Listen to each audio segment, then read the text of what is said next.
तो बेटा कैसे हैं आप? आज 15 अगस्त है। 15 अगस्त की आप सभी को बहुत बहुत सारी शुभकामनाएं। जैसा कि हम लोग क्लास 9th में अपना कोर्स आगे बढ़ा रहे थे, उसी कड़ी में हम लोग अब जो है फैक्टर थ्योरम को समझने वाले हैं। आखिर क्या होती है फैक्टर थ्योरम, क्या चीज है? अगर इससे पहले आप लोगों ने शेषफल प्रमेय यानी कि रिमाइंडर थ्योरम नहीं समझा है तो जाके पहले उसको समझिए। अगर वो समझ में आ जाएगा तो ये भी समझ में आ जाएगा। देखिए, फैक्टर का हिंदी मतलब होता है गुणनखंड। फैक्टर का हिंदी मतलब क्या होता है? हिंदी मतलब होता है गुणनखंड। बोर्ड पर मैंने कुछ चीजें लिखी हुई हैं, पहले हम लोग उनको समझते हैं क्या चीजें क्या नहीं है। देखिए, गुणनखंड और दो चीजें होती हैं, एक होता है गुणनखंड, एक होता है गुणज। ठीक है, इसी को अंग्रेजी में बोलते हैं फैक्टर और मल्टीपल। फैक्टर यानी गुणनखंड, मल्टीपल यानी कि गुणज। अब समझना मैं क्या कह रहा हूं। देखो, पहले स्टेटमेंट पढ़ लेते हैं क्या लिखा है, बाद में फिर देखेंगे। लिखा माना px एक बहुपद है। सर इसका मतलब क्या है? इसका मतलब यह है कि हमारे पास एक कोई बहुपद है। हाँ, मुझे याद आ गया है, मैं वैसे भूल जाता हूं, पर एक बात आपसे कहना चाहता हूं कि देखो, अगर वीडियो अच्छे लगते हैं तो आप अगर चाहें तो सब्सक्राइब कर सकते हैं और वीडियो को लाइक कर दें, बस इतनी सी बात है।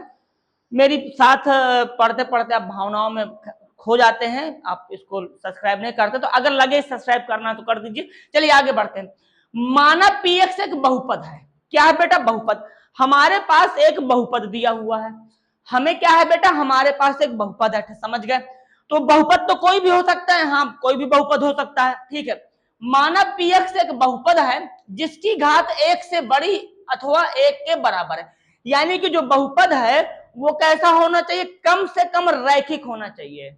हाँ, घात 2 हो जाए, घात 3 हो जाए, घात 4 हो जाए, वो एक अलग बात है, लेकिन कम से कम घात कितनी होनी चाहिए? कम से कम घात 1 होनी चाहिए, उससे कम में काम नहीं चलेगा। तो माना px एक बहुपद है। माना px एक बहुपद है यानी कि हमारे पास एक बहुपद दिया होगा, बात समझ में आ रही है, जिसकी घात 1 से बड़ी, घात 1 से बड़ी होनी चाहिए और 1 के बराबर हो। या तो 1 से बड़ी हो जाए या तो 1 के बराबर होनी चाहिए। ठीक समझ में आती? तब क्या होगा? तथा ए एक वास्तविक संख्या। सर ये बात नहीं समझ में आई। समझना यहां पर ए का मतलब क्या है। ए का मतलब वास्तविक संख्या। वास्तविक संख्या तो हम लोगों ने पहले भी समझ रखा पहले चैप्टर में। तो इस दुनिया में जितनी भी वास्तविक संख्या है उनमें से कोई भी ए हो सकता है, यानी कि 1 2 3 4 5 6 7 8 9 10 से लगाकर अनंत तक और 1/2 1/3 सारी जितनी संख्या है सब क्या है? वास्तविक संख्या है। तो स्टेटमेंट क्या कर रहा था? यदि माना px एक बहुपद है, हमारे पास कोई ना कोई एक बहुपद दिया होगा, वो बहुपद की जो डिग्री होनी चाहिए, जो घात होनी, सबसे बड़ी घात होनी चाहिए, वो क्या होनी चाहिए? 1 से बड़ी होनी चाहिए अथवा 1 के बराबर होनी चाहिए। तब तथा ए एक कोई वास्तविक संख्या है, काल्पनिक नहीं, वास्तविक संख्या। अगर ए मान लो हमारे पास कोई एक वास्तविक संख्या है, तो फिर हम अगर यदि x की जगह में, ध्यान दो कहां गया ये, x की जगह में अगर a का मान रख देते हैं, x की जगह में अगर a का मान रखते हैं, x की जगह में अगर a का मान रख देते हैं, तो मान रखने के बाद अगर px का एक गुणनखंड होगा, कब? जब 0 हो जाए। अगर मान लो हमारे पास एक एग्जांपल लेते हैं, सपोज हमारे पास एक बहुपद है, ये रहा x प्लस में 3। समझना, x प्लस में 3 है। ठीक, यहां पर मैंने लिख दिया px। अब समझना, थोड़ा सा ध्यान से समझना, मेरे पास एक बहुपद दे दिया x प्लस में 3, इसकी घात भी देखोगे तो 1 है। अब मैं कोई भी वास्तविक संख्या ले लूं, क्या ले लूं? कोई भी वास्तविक संख्या ले लूं, कोई भी वास्तविक, जो कह दो वो ले ले। चलो अभी 3 ले लेते हैं, तो सर इसको देख के 3 लिया, अभी ये 2 ले लो। तो देखो यहां पर p की जगह में कितना रख देंगे? 2। p की जगह में कितना रखा हमने? 2 रखा। जब p की जगह में 2 रखा तो देखो, तो यहां पर भी तो सॉरी p कह रहा हूं, x की जगह में 2 रख दिया, तो यहां पर भी तो 2 रखना पड़ेगा। तो 2 प्लस में 2 कितना हो जाएगा? 5। क्या मेरा ये जो p2 निकाला है मैंने, क्या ये मेरा 0 निकला? नहीं सर, 0 तो नहीं निकला। ये क्या कह रहा है कि यहां पर pa 0 होना चाहिए, 0 तो नहीं आया। बस बात समझना। तो px का एक गुणनखंड x माइनस a होगा। यहां पे 0 नहीं निकला ना? हाँ, नहीं निकला। अब एक और करते हैं, देखो थोड़ा सा समझने के लिए। अब मैं यहां पर क्या करता हूं, x बराबर रख देता हूं -3। तो रखिए यहां पर -3 प्लस में 3 तो 0। अब बोलो यहां पर ध्यान से बताओ, बात कुछ कुछ क्लियर हो रही है। अब यहां क्या आ गया, यहां मेरा आया जीरो, क्या आया, यहां मेरा जीरो आया। जब जीरो आ जाए तो ये जो हमने -3 रखा है ना, यहां पर -3 रखा है कि नहीं रखा, बिल्कुल -3 रखा है। तो फिर जब गुणनखंड की बात होगी तो ये होगा x माइनस ए। क्या होगा, x माइनस ए, यानी कि x तो ठीक है। अच्छा, x बराबर हमने रखा क्या, -3। हाँ, x बराबर हमने -3 रखा। अब इसको उठा के इधर ले आ तो x माइनस x प्लस 3 हो जाएगा, यानी x प्लस 3 मेरा क्या हो जाएगा, एक गुणनखंड हो जाएगा।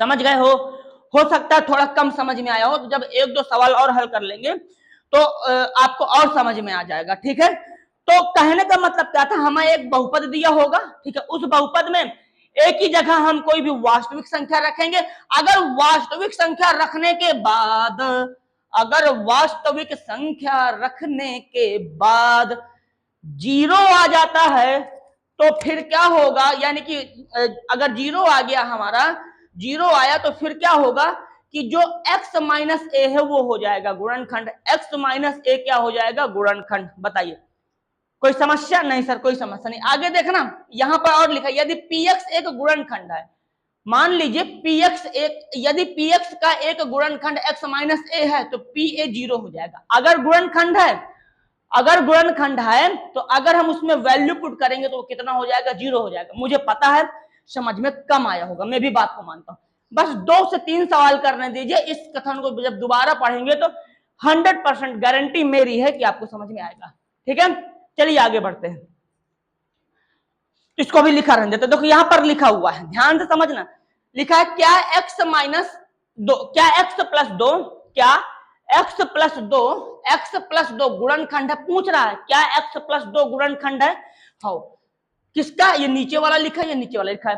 तो हमें कैसे पता चलेगा कि ये गुणनखंड है या नहीं है, तो जरा इसको पढ़ते हैं। देखो क्या लिखा है, यदि pa 0 हो जाए, यदि pa क्या हो जाए, 0, यदि pa क्या हो जाए, 0 हो जाए, यदि pa क्या हो जाए बेटा, 0 हो जाए। समझ गए, तो px का एक गुणनखंड ये हो जाएगा।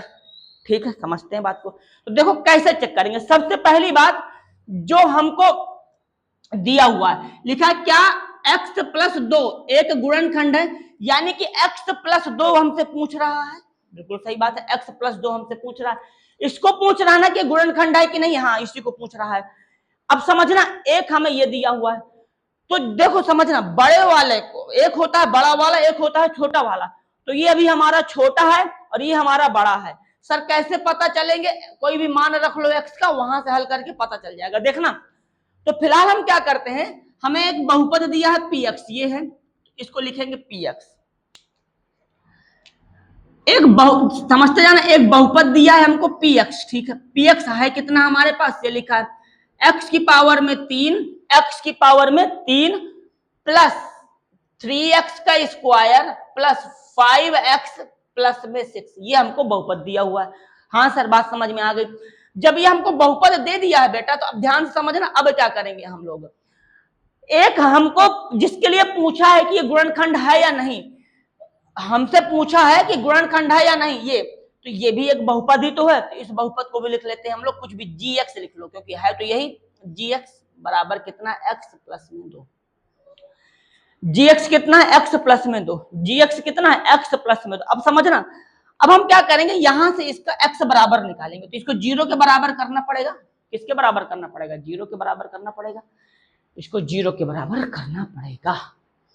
कर देते हैं, सुनना, तो ये हो जाएगा यहां पर x इक्वल टू -2। बोलो नहीं समझ में आया, मैं कर देता हूं इस तरीके से। यहां पर x प्लस में 2 बराबर 0, x प्लस में 2 बराबर 0। अब जब यहां से x का मान निकालेंगे तो ये चला जाएगा कितना, x बराबर -2, x बराबर -2। अगर अगर अब समझना, x कितना हो गया, -2। अब सुनो, यहां पर जो लिखा था कहां गया, ये a एक वास्तविक संख्या है। क्या मेरा -2 वास्तविक संख्या है या नहीं, क्या मेरा -2 वास्तविक संख्या है या नहीं, बिल्कुल वास्तविक संख्या, तो कोई टेंशन की बात ही नहीं। अब इस x के मान को हम लोग रखेंगे, यहां पर x के मान को रखते हैं। देखो हमारे पास px क्या है, ये तो हमने p और यहां पर मैंने 2 रखने वाला हूं। कोई दिक्कत है, क्या रख रहे हैं, यहां पर हम लोग 2 रख रहे हैं। तो जब 2 रखेंगे, चलो अभी नहीं रखते हैं, अभी इसको उसी तरीके से एक बार लिख लेते हैं। x की power 3 plus 3x² plus 5x plus में 6 प्लस में 6 कंफर्म है। अब देखो अब रखेंगे कितना, x बराबर -2 रखने पर, यहां लिखेंगे x बराबर -2 रखने पर x बराबर -2 रखने पर रख दिया जाए। हाँ रख दिया जाए। अगर 0 आ गया, अगर 0 आ गया, अगर PA 0 आया, देखो लिखा हुआ है, अगर PA 0 आया, a की जगह हम कितना रख रहे हैं भाई, a की जगह हम लोग -2 रख रहे हैं। अगर ये 0 आया तो फिर मैं कहूंगा कि ये मेरा बहुपद, ये मेरा गुणनखंड है। अगर 0 नहीं आया तो कह दूंगा गुणनखंड नहीं है। बात कंफर्म? हाँ सर। आगे देखो, अब सुनना भैया, अब रख रहे हैं तो देखो P-2, P-2 बताइए कोई समस्या? P-2, अब जब P-2 रखा है तो x की जगह में कितना रखना पड़ेगा, -2, हाँ -2, 3 प्लस 3 यहां पर -2 का स्क्वायर प्लस 5 -2 प्लस में 6। बताइए कोई दिक्कत, कोई समस्या? नहीं सर कोई दिक्कत नहीं, कोई समस्या नहीं। अगर कोई चीज न समझ में आई हो तो आप बिना संकोच के पूछ सकते हैं, बोलो कोई दिक्कत है? नहीं। अब आगे देखना, अब कैसे इसको सॉल्व करेंगे। सबसे पहली बात देखो, यहां पर 2 का मल्टीप्लाई हमें 3 बार करना पड़ेगा, क्योंकि पावर में 3 लगा हुआ है, घात में 3 है। तो देखना कैसे करेंगे, -2 मल्टीप्लाई -2 मल्टीप्लाई -2, तो इन दोनों का मल्टीप्लाई कराएंगे तो कितना हो जाएगा, 4 प्लस का, फिर इस 2 को कराएंगे तो हो जाएगा कितना, 8, लेकिन चिन्ह माइनस का आ जाएगा। अगर 2 माइनस के चिन्ह लगे हैं तो प्लस बन जाते हैं, अगर 3 माइनस के चिन्ह लगे हैं तो माइनस ही रहेगा। तो जब इसको सॉल्व करेंगे तो कितना आ जाएगा, यहां से -8। बोलो भाई कंफर्म है? हाँ सर। अब आगे देखना, देखो भाई यहां पर प्लस लगा है, देखो यहां पर क्या करेंगे बेटा, 2 बार मल्टीप्लाई करेंगे क्योंकि घात में 2 लगा है, तो -2 गुणे -2, -2 गुणे में -2 कितना हो जाएगा, 4। तो यहां लिखिए 4, यहां से इतने का मल्टीप्लाई कराएंगे तो कितना निकलेगा, 4, आगे 3 भी लिखा तो लिखेंगे 12। बोलिए कंफर्म है? हाँ। अब देखना यहां पर क्या है ना बेटा, यहां पर 2 है, यहां पर 5 है, इनके बीच में मल्टीप्लाई का निशान लगा होगा, तो 5 दूनी 10, लेकिन ये वाला माइनस आगे जाके बैठ जाएगा तो ये -10 बनेगा, प्लस में 6। अगर ना आया हो समझ में तो देख लो, 2 का गुणा 5 में कराया तो कितना आया, 10, ये वाला माइनस बाहर निकल के यहाँ आ गया। बोलिए किसी तरह की कोई समस्या, कोई दिक्कत? नहीं सर कोई समस्या नहीं, कोई दिक्कत नहीं। अब आगे, अब देखो अब यहां पर क्या होगा, सबसे पहली बात, कट रहा होगा 100%, नहीं कट रहा है, अच्छी बात है। देखिए अब क्या करेंगे, सबसे पहले सॉल्व करेंगे, तो एक काम करो, पहले इसको सॉल्व कर लो, इतने को। जब इसको सॉल्व करेंगे तो देखना क्या होगा, 12 है, 12 में से 8 घटाएंगे तो 4 बचेगा। हाँ बिल्कुल सही बात है, 4 बचेगा। 12 में से 8 घटाएंगे 4 बचेगा, चिन्ह किसका लगेगा, प्लस का लगेगा। ठीक है, -10 प्लस का 6। आप इसको सॉल्व कर लीजिए, इतने को सॉल्व कर लीजिए, इतने को सॉल्व किया तो 10 में से 4 गया तो कितना आया, 6, लेकिन चिन्ह माइनस का, प्लस में 6। तो अब देखो 6 में 6 चला जाएगा, यहां पर 6 के आगे माइनस का निशान, यहां पर 6 के आगे प्लस का निशान, तो आंसर कितना आया, 0। यानी कि जब मैंने P का मान -2 रखा, जब मैंने P का मान -2 रखा, जब मैंने P का मान -2 रखा, तो एक चीज बताइए मुझे कितना मिला, मुझे 0 मिला कि नहीं मिला? जब मैंने P का मान -2 रखा तो मुझे 0 मिला कि नहीं मिला, बताइए। जी सर बिल्कुल हमें 0 मिला। अब ध्यान समझना बेटा, मुझे 0 मिला कि नहीं मिला। यहां देखो क्या लिखा है, यदि px, यहां सुनना, यहां सुनना सुनना सुनना सुनना, क्या लिखा है, यदि pa बराबर 0 है, यदि pa, एक की जगह मैंने -2 रखा है, अगर 0 आ गया, अगर 0 आया, अगर 0 आया तो px का गुणनखंड x - a होगा। सर x - a कैसे, मैं बताता हूं, सुनो सुनना ध्यान से, थोड़ा सा यहां जगह भर गई, यहां बता देते, सुनो सुनो सुनो सुनो सुनो सुनो। x बराबर हमने कितना रखा था भाई, x बराबर हमने कितना रखा था, x बराबर हमने रखा था -2। x बराबर क्या रखा था, -2। जब आप इसको इधर उठा के लाओगे तो हो जाएगा x प्लस 2। बोलिए x प्लस 2 बनेगा कि नहीं बनेगा, जब इसको उठा के लाएंगे तो x प्लस 2 हो जाएगा। हाँ, अब सुनना, वैसे भी अगर आप देखोगे तो हमसे पूछा था क्या x प्लस 2 एक गुणनखंड है? बिल्कुल गुणनखंड है। क्यों? क्योंकि हमारा p माइनस 2 कितना आया है? 0 आया है। और एक ही जगह हमने यहाँ क्या रखा था? एक ही जगह हमने रखा था भाई, क्या रखा था? एक ही जगह हमने क्या ही रखा था? हो माय गॉड, एक ही जगह हमने क्या ही रखा था जी? एक ही जगह क्या रखा था? एक ही जगह हमने -2 रखा था। तो बात समझ में आ गई है? तो यहां पर हम लोग एक लाइन नीचे लिख देंगे कि हाँ, इधर पर वहां जगह नहीं तो यहां लिखते हैं। कैसे लिखेंगे? देखो, लिखेंगे यहां पर x प्लस में 2, x प्लस में 2 कामा लगा देना, x cube plus 3x square plus 5x plus में 6 का बहु का गुणनखंड होगा। का गुणनखंड गुणनखंड गुणनखंड होगा। गुणनखंड होगा। बस बात खत्म है। क्लियर है? कोई दिक्कत, कोई समस्या नहीं? सर कोई दिक्कत नहीं, कोई समस्या नहीं। बताइए, ना समझ में आया हो कहीं पर तो मैं और समझा दूं। अब इस स्टेटमेंट को पढ़ते हैं। क्या लिखा? लिखा माना px एक बहुपद है। हाँ सर, हमारे पास px एक बहुपद है, ठीक है, जिसकी घात 1 से बड़ी, हाँ इसकी घात 1 से बड़ी भी है, या 1 के बराबर होगा तो भी चल जाएगा। यदि pa बराबर 0, अगर pa, ये रहा pa, अगर pa 0 के बराबर आता है तो px का एक गुणनखंड x माइनस ए हो जाएगा। x माइनस ए हो जाएगा। x की वैल्यू कितनी है? -2, तो x माइनस ए हो जाएगा। ये जो है हमारा a है, ये है a, ठीक है। बात समझ में आ गई है? कोई दिक्कत है? कोई समस्या नहीं? सर कोई दिक्कत नहीं, कोई समस्या नहीं। सर ऊपर वाली लाइन तो समझ में आ गई, नीचे वाली नहीं आ रही है। लिखा यदि px का एक गुणनखंड x माइनस ए है तो pa बराबर 0। तो उल्टा बोला है बेटा, सुनो ना। अगर ये सुनो, अगर x माइनस ए मेरा गुणनखंड है, अगर ये जो लिखा है ये मेरा गुणनखंड है, अगर तो अगर मैं इसको उठा के x का मान निकाल के अगर मैं यहां पर रखूंगा तो 0 आएगा। वही तो लिखा है कि अगर x प्लस, सुनो यहाँ पर, अगर ये चीज जो है, ये चीज अगर इसकी गुणनखंड है, अगर गुणनखंड है तो क्या हो जाएगा? pa मेरा 0 के बराबर निकलेगा। उल्टा है बोला है कि अगर ये एक गुणनखंड है, अगर गुणनखंड है तो अगर हम लोग यहाँ पर a का मान उठा के रखेंगे तो ये 0 के बराबर निकलेगा। बोलिए, कुछ और पूछना है इसमें? तो इस तरीके से हमारा जो कथन था, मैंने इसको समझाने की कोशिश की, पर ये अभी मैं लिखे रहूंगा, ठीक है। चलिए करते हैं अब अगला क्वेश्चन। चलो भाई शुरू करते हैं। देखो क्वेश्चन क्या लिखा हुआ है? क्वेश्चन लिखा है यहां पर कि यदि px बराबर x क्यूब प्लस में 1, x क्यूब प्लस में 1, x क्यूब प्लस में 1। सुनना, यहां पर हमें px कितना दिया है बेटा? यहां पर px दिया है हमको x क्यूब प्लस में 1। लिख लेते हैं जो हमको px दिया हुआ है। px कितना दिया हुआ है हमको बेटा? px हमको दिया हुआ है x क्यूब प्लस में 1। px हमें मिल गया। px कितना है? x क्यूब प्लस में 1, ठीक है। कह रहा है यदि px x क्यूब प्लस में 1 तब इसका गुणनखंड बताना है। सवाल देखिए क्या लिखा है, px x क्यूब प्लस में 1, यदि p माइनस 1, अगर हम इसमें -1 रख देते हैं तो हमें कितना मिलेगा? 0 मिलेगा। यही तो बोल रहा है।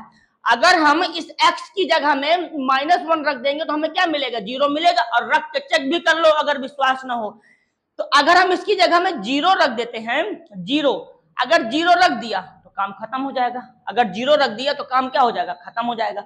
यानी कि 0 आ जाएगा, बिल्कुल आ जाएगा। तब कह रहा है तब इसका गुणनखंड बताइए। तो याद करिए गुणनखंड प्रमेय का दूसरा स्टेटमेंट। कौन सा स्टेटमेंट? दूसरा कथन। अभी बोर्ड में लिखा भी है, लिखा है यदि px का एक गुणनखंड, यदि px का एक गुणनखंड x माइनस ए है तो यहां पर लिखा pa बराबर 0। सुनना ध्यान से, pa बराबर 0 लिखा है। यहां देखो, यहां लिखो, यहां उसने बोल दिया है, यहां बोला है कि p माइनस ए बराबर 0 है।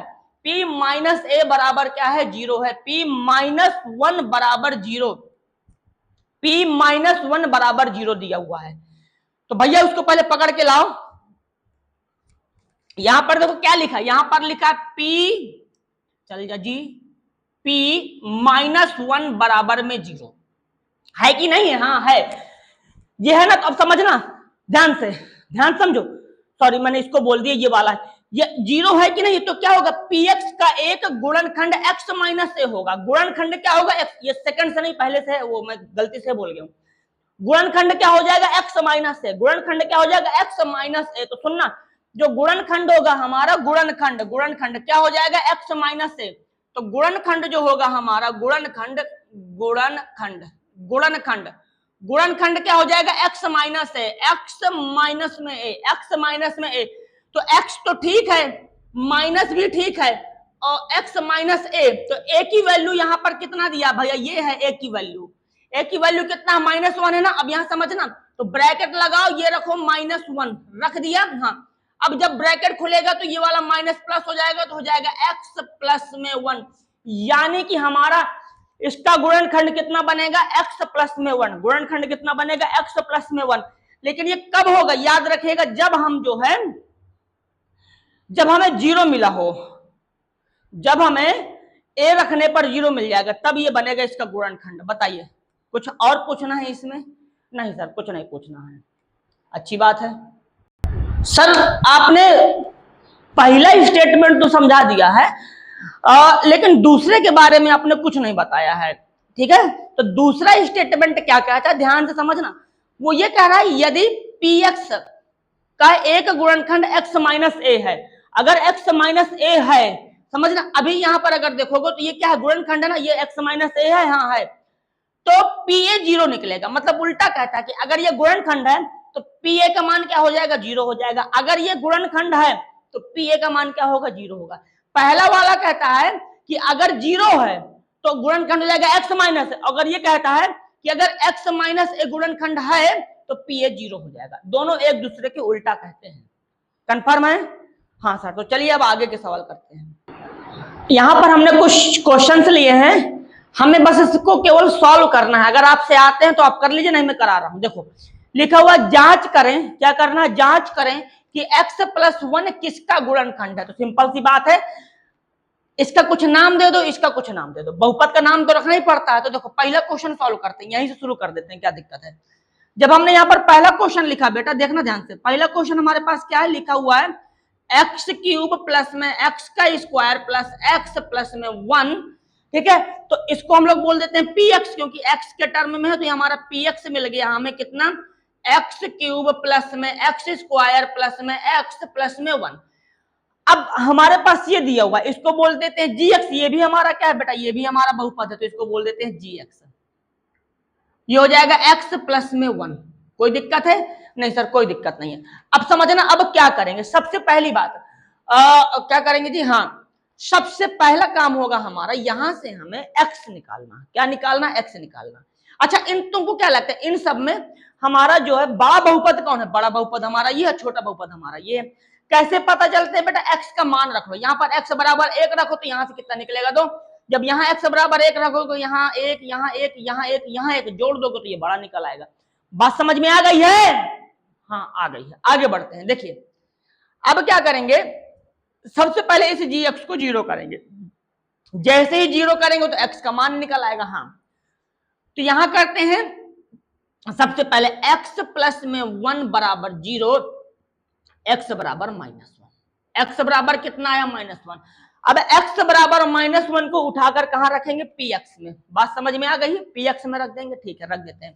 तो यहां कर देते हैं। ठीक है, देखो हमारे पास p x बराबर कितना दिया है, हमें दिया हुआ है एक्स क्यूब प्लस में एक्स स्क्वायर प्लस में एक्स प्लस में 1। अब देखो यहां पर हमें कितना रखना बेटा? -1, तो यहां रख देंगे ऐसे करके, x बराबर -1 रखने पर जब हम -1 रखने पर होगा तो यहां रखिए -1, तो हो जाएगा p -1 इक्वल टू -1 का क्यूब, -1 का क्यूब प्लस -1 का स्क्वायर प्लस -1 प्लस 1। कंफर्म है? हाँ सर कंफर्म है। अब जब हम इसका बेटा क्यूब करेंगे तो यहाँ कितना आएगा? -1 आएगा। जब इसका स्क्वायर कर देंगे तो यहाँ पर +1 आ जाएगा। ये माइनस बाहर निकल जाएगा तो -1 और ये +1। देखो ये वाले -1 से ये वाला +1 गया, हाँ, ये वाले माइनस से ये वाला प्लस गया, खत्म। कितना आ गया? 0। बताइए कोई दिक्कत है? कितना आया? 0 आया। हाँ 0 आ गया। और जैसे ही 0 आता है तो मुझसे पूछा गया था जांच करिए कि k+1 किसका गुणनखंड है। तो जहां तक मुझे लगा है कि k+1 हमारा इसका गुणनखंड हो जाएगा। देखो बेटा, तो फिर हम लोग लास्ट में ये जरूर लिखेंगे कि जो मेरा ये था x+1, यहां पर लिखेंगे x+1, कामा लगा दीजिएगा, x³ plus x square plus x+1 का गुणनखंड है। अगर 0 मिल गया तो गुणनखंड तो होबे करेगा, का गुणनखंड है, का गुणनखंड है। बात समझे? गुणनखंड प्रमेय समझ में आ गई। इसी तरीके की थी हमारी शेषफल प्रमेय। अगर शेषफल 0 आ जाता था तो वही सेम चीज है, कुछ ज्यादा अलग थोड़ी ना, बस यहाँ पर इतना याद रखना है कि ये जो हम निकाल रहे हैं शेषफल तो निकाल रहे हैं इसका। ठीक है, बात समझ में आ गई है? कोई दिक्कत है? कोई कंफ्यूजन? नहीं सर, कोई दिक्कत नहीं, कोई कंफ्यूजन नहीं। ठीक है, चलिए आगे बढ़ते हैं अब हम लोग अपने अगले सवालों में। तो ये हमारा गुणनखंड हो गया। हाँ, एक चीज और बात बतानी है बेटा आपको कि देखो, अगर ये गुणनखंड है, अगर चलो एक एग्जांपल ले लेते हैं, मान लो ये 5 है, तो 5 25 का गुणनखंड होगा, बिल्कुल गुणनखंड होगा। 5 जो है 25 का क्या होगा? गुणनखंड होगा। 5 25 का क्या होगा? गुणनखंड होगा, बिल्कुल। तो बेटा ये जो 25 है, इस 25 को मैं बोलूंगा 25 5 का गुणज होगा। गुणज सर, गुणज का मतलब गुणा करने में आ जाए। 5 में अगर हम 5 का गुणा करेंगे तो हमें 25 मिल जाएगा। तो दोनों चीजें उल्टा सीधा होती हैं। अगर 5 गुणनखंड है तो 25 गुणज भी होगा, 25 गुणज भी होगा। बताइए, बात कंफर्म है? हाँ। तो अगर x+1 गुणनखंड है तो x³ plus x² plus x+1 में +1 जो है ये हमारा क्या हो जाएगा? ये हमारा गुणज हो जाएगा। कंफर्म? कोई दिक्कत नहीं सर, कोई दिक्कत नहीं है। चलो फिर आगे बढ़िए।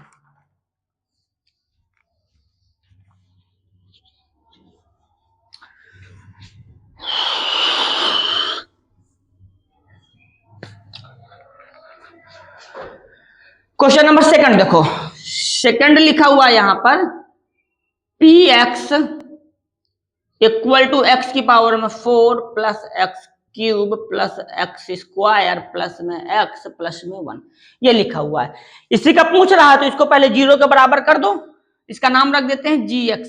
ठीक है, तो gx हमने रखा तो ये हो गया gx x+1, रखो 0 के बराबर, तो हो गया x+1 बराबर 0। तो x बराबर कितना आएगा? -1। x बराबर -1 तो हमेशा निकलेगा। अब इसको यहां पर रख के देखते हैं।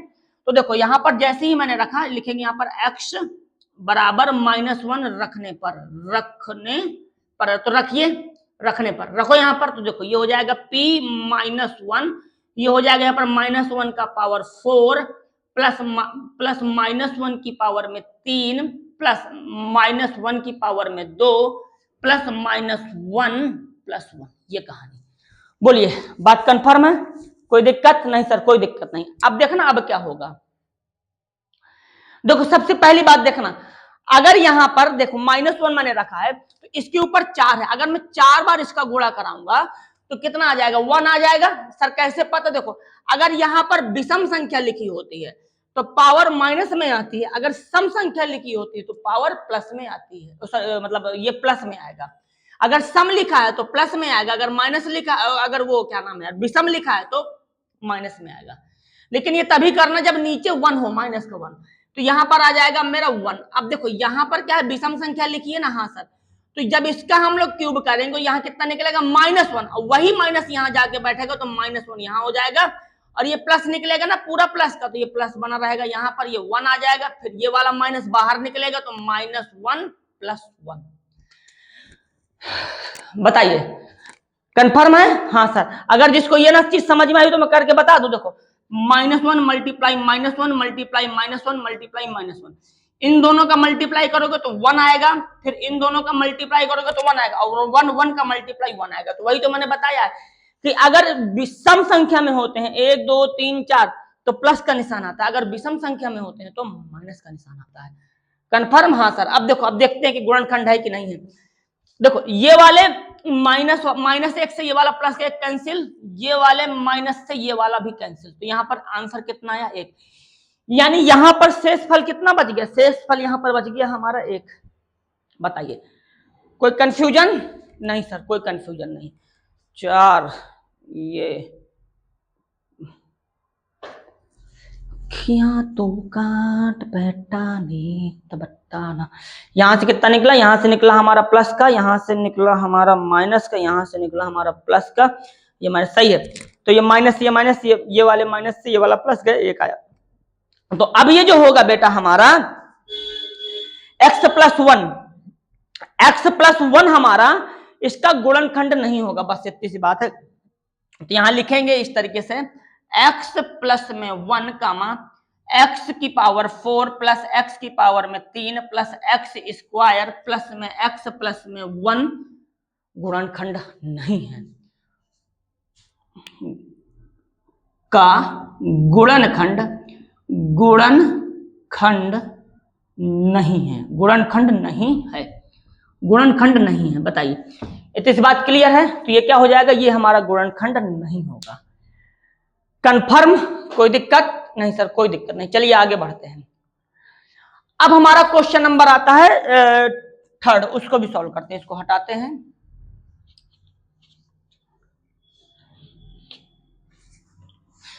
देखो क्वेश्चन नंबर थर्ड क्या है, वेयर इज माई मार्कर, हम ही हाथ में लिए हैं। क्वेश्चन नंबर तीसरा, अब मैं दोनों क्वेश्चंस को हटा देता हूं, हटा के भी क्या ही कर लेंगे जी, जगह तो यहीं से मिलेगी। ठीक है, देखो तो अब हमारा जो px यहां पर है, हमारा तीसरे में px वो लिखा हुआ है हमारे पास x की पावर में 4 प्लस 3 x की पावर में 3 प्लस x 3x का स्क्वायर प्लस x प्लस में 1। ठीक है, हमें px पता चल गया। हाँ, हमें px पता चल गया। जब हमें px पता चला है तो बेटा हमें gx भी तो पता है। gx कौन है, ऊपर लिखा है, ये छोटा वाला है। तो यहां पर gx अगर मैं लिख देता हूं gx, आप gx, तो gx, अच्छा यहां पर x क्यों लिखा है बेटा, क्योंकि यहां पर भी x है। यहां पर वही नंबर लिखा जाता है जो यहां होते हैं। ठीक है, मतलब जो यहां वही वेरिएबल लिखा जाएगा जो यहां पर वेरिएबल होगा। तो अब यहां पर x प्लस में 1 लिखिए, इसको 0 के बराबर कर दीजिए। gx बराबर 0, gx की वैल्यू कितनी है हमारी, x प्लस में 1 बराबर 0, तो x बराबर हो जाएगा -1। तो हम लोग क्या रखेंगे यहाँ पर, x बराबर -1। चेक करते हैं कि है कि नहीं है। तो रखिए यहाँ पर, तो हमने रखा यहाँ पर -1, सब जगह रखो, -1 की पावर 4 प्लस 3 -1 की पावर में 3 प्लस 3, यहाँ -1 की पावर में 2 प्लस -1 प्लस में ये कंफर्म है। हाँ सर, अब देखो यहां पर, देखो यहां पर क्या है बेटा, यहां पर सम है ना, तो आंसर कितना आएगा, +1। यहां पर विषम है ना, तो जब इसको सॉल्व करेंगे तो -1 आ जाएगा, उसी -1 का मल्टीप्लाई इससे कराएंगे तो -3 बनेगा। अब देखो जब इसको सॉल्व करेंगे तो इसके ऊपर स्क्वायर लगा हुआ है, 2 लगा हुआ है ना, तो यहां से मान कितना निकलेगा, +1, और प्लस का 1 का मल्टीप्लाई करा देंगे 3 से, तो हो जाएगा 3, तो यहां पर बनेगा 3।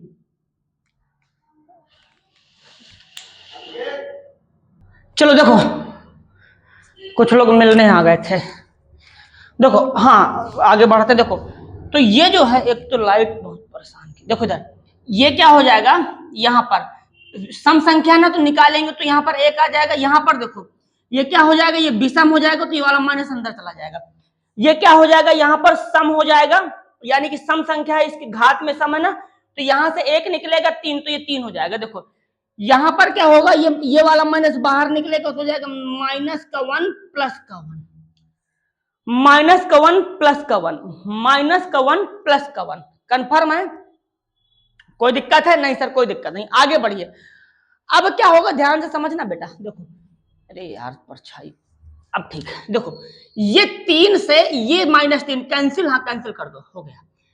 अब ये वाले -1 से ये वाला 1 निपट जाएगा, बचेगा कितना, 1। अगर मैंने कहीं कुछ गलती नहीं किया तो बिल्कुल सही है। ठीक है, तो फिर ये क्या हो जाएगा, ये हमारा गुणनखंड नहीं होगा, क्योंकि शेषफल कितना आ गया, बताइए। कोई दिक्कत नहीं सर, क्लियर है? हाँ, तो यहाँ पे नीचे लिख दीजिएगा एक बार, वैसे सही है। देखो बढ़ते, तो यहाँ लिखेंगे, यहाँ पर x प्लस में 1 कामा लगाइए, का x प्लस 1, x की power 4 plus 3x cube plus में 3x का स्क्वायर प्लस x प्लस 1 का गुणनखंड नहीं है। गुणनखंड नहीं है, गुणनखंड नहीं है। बताइए कंफर्म है? कोई दिक्कत नहीं सर, कोई दिक्कत नहीं। चलिए आगे बढ़ते हैं, थोड़ा सा ये लंबा बनेगा, ठीक है, लंबा लंबा का है। चलो आगे बढ़िए, इसको हटाते हैं। देखो अब तीसरा हो गया, चौथा चेक करते हैं। क्वेश्चन नंबर चौथा है। सबसे पहले इस चौथे नंबर को हम लोग पी एक्स बोल देते हैं। P x equal to x की पावर में 3 माइनस एक्स का स्क्वायर। अब देखना ये वाला माइनस अंदर जाएगा ना, तो हो जाएगा -2 प्लस का रूट, रुक जाना थोड़ा सा, इसको हटाते हैं पहले। सबसे पहली बात करो, देखो यहां पर माइनस लगा रहने दो अभी थोड़ी देर के लिए। इस x को अंदर भेज दो मल्टीप्लाई करा के, तो हो जाएगा 2x प्लस √2x प्लस में √2।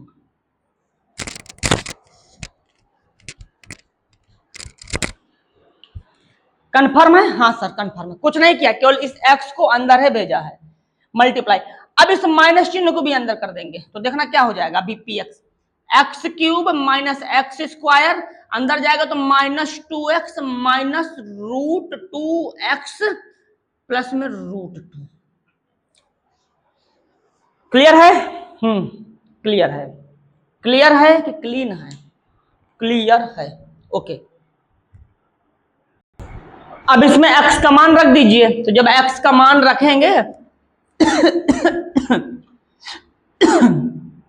gx, तो डायरेक्ट रख देता हूं, x बराबर -1 रखने पर, तो रखो यहां पर -1, तो यहां रखेंगे हम लोग p -1 इक्वल टू, यहां पर देखो -1 का क्यूब माइनस यहां पर -1 का स्क्वायर माइनस यहां पर 2 है, -1 यहां लिखा जाएगा, -√2 यहां पर है -1 यहां प्लस √2।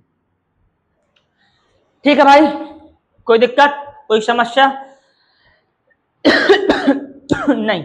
आगे देखिए, अब क्या सॉल्व करेंगे। देखो सबसे पहले यहां से सॉल्व करेंगे, तो यहां कितना आएगा बेटा, -1। ये तो प्लस हो जाएगा, लेकिन बाहर माइनस लगा है ना, हाँ, तो -1। ये वाला माइनस बाहर निकलेगा तो हो जाएगा +2। अब ये वाला माइनस निकलेगा तो हो जाएगा यहां पर प्लस का √2। बताइए, अरे यार यहां मल्टीप्लाई कराओगे तो एक का मल्टीप्लाई किसी में भी कराएंगे तो वही आएगा, ये वाला माइनस इसको प्लस कर देगा। एक बार रीचेक करवा देते हैं, कोई समस्या नहीं। यहां पर है स्क्वायर लगा है तो +1 आएगा, फिर ये वाला माइनस इसको माइनस कर देगा, ये वाला माइनस यहां जाकर ये हो जाएगा। अब देखो ये वाला माइनस प्लस बना देगा लास्ट में √2। बोलिए कंफर्म है? हाँ सर कंफर्म है। अब देखो ये वाला माइनस ये वाला माइनस मिलके प्लस -2 प्लस का 2 यहां पर प्लस √2 प्लस √2, तो इससे कैंसिल हो जाएगा। हाँ आएगा कितना, √2 प्लस में √2, तो हो जाएगा 2√2 2√2। तो भैया हमारा यहाँ पर 0 तो आया नहीं, हाँ 0 तो नहीं आया ना, जब 0 नहीं आया तो फिर एक गुणनखंड होगा नहीं, तो यहाँ लिख देंगे 0 तो है ही नहीं है ये, हाँ नहीं है, तो यहाँ लिखेंगे, यहाँ पर लिख दीजिए अतः करके क्या लिखेंगे, x + 1 x cube minus x square -2 plus में √2x प्लस में √2 का गुणनखंड नहीं है, गुणनखंड नहीं है। तो इस तरीके से हमारे चारों के चारों क्वेश्चन सॉल्व हो गए हैं। ठीक, ओके। तो बेटा ये चीजें समझ में आई कि नहीं आई? आ गई? चलो ठीक है। अब लास्ट में जाते जाते आपसे कुछ बातें कर लेते हैं, ठीक है। तो मैंने कुछ ये लाइनें ढूंढी हैं जो आपसे मैं कहना चाहता हूं कि मेरी हर एक जीत का सेहरा उनके नाम होता है, मेरी हर एक जीत का सेहरा उनके नाम होता है, मेरी हर उड़ान में उनका ही पैगाम होता है। ध्यान से सुनना बेटा, मेरी हर एक जीत का सेहरा उनके नाम होता है, मेरी हर उड़ान में उनका ही पैगाम होता है। खुद जहां थे वो वहीं खड़े मुस्कुराते रहे, मुझे ऊंचा उठाने में उनका ही योगदान होता है। कहने का मतलब क्या है कि जो आपके गुरु हैं, जो आपके टीचर हैं, जो आपके मेंटोर हैं, वो खुद तो उसी जगह में रहते हैं, लेकिन बस आपको ऊंचाइयों पर भेजते हैं और अपनी जगह में ही रहकर वो बस आपको देखकर मुस्कुराते रहते हैं। तो ये कुछ लाइनें थी जो आपके सभी टीचर्स के लिए मैंने सोची थी, जो मुझे अच्छी लगी, वो मैंने आपसे कहा। ठीक है, चलिए।